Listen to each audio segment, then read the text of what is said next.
வணக்கம் பானு. ஸ்ரீநகரில் இருக்கக்கூடிய பாஜக தலைமை அலுவலகமான கமலாலயத்தில் தமிழக பாஜகவின் மையக்குழு கூட்டமானது தற்பொழுது நடைபெற்று வருகிறது.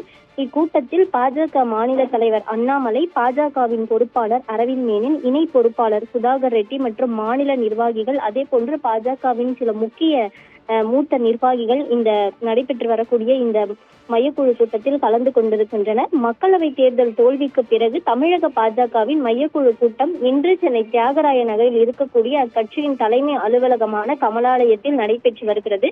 அண்ணாமலை தலைமையில் நடைபெற்று வரக்கூடிய இக்கூட்டத்தில் தமிழகத்தில் பாஜக கூட்டணி தோல்வியை சந்தித்தது குறித்து கலந்தாலோசிக்கப்பட்டிருக்கிறது. மேலும் தேர்தலில் தமிழகத்தை பொறுத்தவரை 4 முனை போட்டியானது நிலவிய நிலையில் தற்பொழுது திமுக கூட்டணி 40க்கு 40 என்ற அளவில் வெற்றி பெற்றிருக்கிறது. மேலும் மக்களவை தேர்தல் தோல்விக்கு பிறகு தமிழக பாஜகவின் மையக்குழு கூட்டம் இன்று சென்னையில் இருக்கக்கூடிய கட்சியின் தலைமை அலுவலகத்தில் நடைபெற்று வருகிறது. இந்த கூட்டத்தில் மத்திய இணையமைச்சர் எல் முருகன் உள்ளிட்டோர் கலந்து கொண்டிருக்கின்றனர்.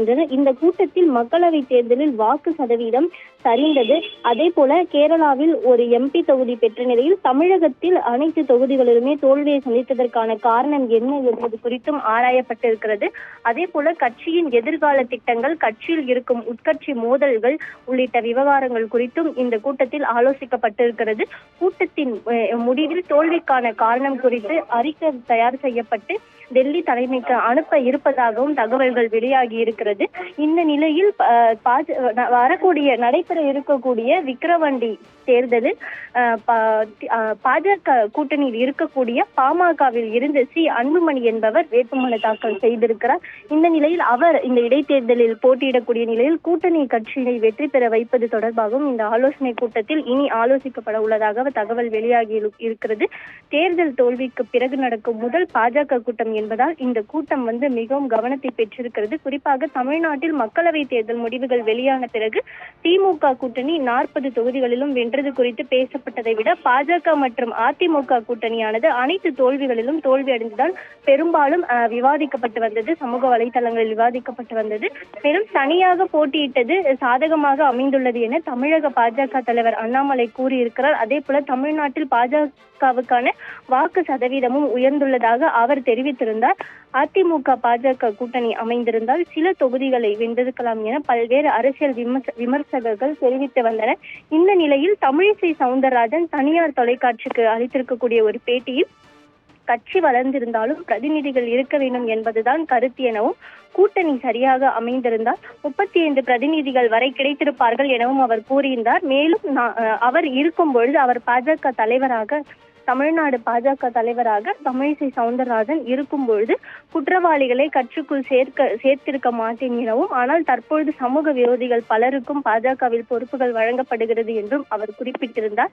இந்த நிலையில் இது அண்ணாமலை ஆதரவாளர்களிடையே சலசலப்பை ஏற்படுத்தியிருந்தது. இதனால் பலரும் சமூக ஊடகங்களில் தமிழிசை சவுந்தரராஜனை விமர்சித்து வருகின்றனர். இது தொடர்பாகவும் இன்று ஆலோசிக்கப்பட்டதாக தெரிய வருகிறது. அதாவது இணையதளங்களில் பாஜகவினர் சிலர் நிர்வாகிகளில் ஒருவரை ஒருவர் தனிப்பட்ட முறையில் கருத்துக்களை பதிவிடுவதை தவிர்க்க வேண்டும் எனவும் இன்று நடைபெற்றிருக்கக்கூடிய இந்த மையக்குழு கூட்டத்தில் ஆலோசிக்கப்பட்டுள்ளதாக தெரிய வருகிறது. மேலும் பாஜகவினருக்கு எதிராக தமிழகம் முழுவதும் அதிக அளவில் வழக்குகள் பதிவு செய்யப்படுவதாகவும், திமுக அரசின் வழக்குகளால் பாஜகவினர் மனதளவில் சோர்வடைவதை தடுக்க மாவட்ட அளவில் வழக்கறிஞர் அணியை பலப்படுத்த வேண்டும் எனவும் கூட்டத்தில் ஆலோசனை செய்யப்பட்டிருக்கிறது.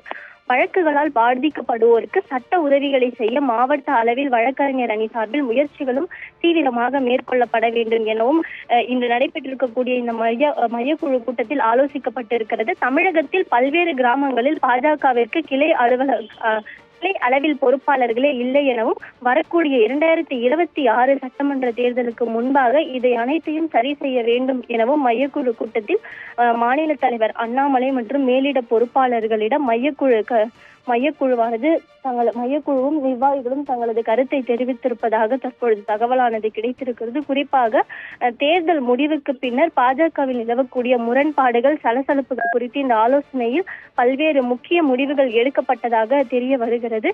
இந்த நிலையில் இன்னும் சற்று நேரத்தில் பாஜக சார்பாக தற்பொழுது செய்தியாளர் சந்திப்பு நடைபெற உள்ளது. இந்த செய்தியாளர் சந்திப்பின் போது பாஜகவில் ஏதாவது மாற்றம் நிகழுமா, என்ன விவாதிக்கப்பட்டது என்பது குறித்து ஆழமான கருத்துக்களை பாஜக நிர்வாகிகள் தெரிவிக்க இருக்கின்றனர். பானு, விவரங்களுக்கு நன்றி மாயாவதி.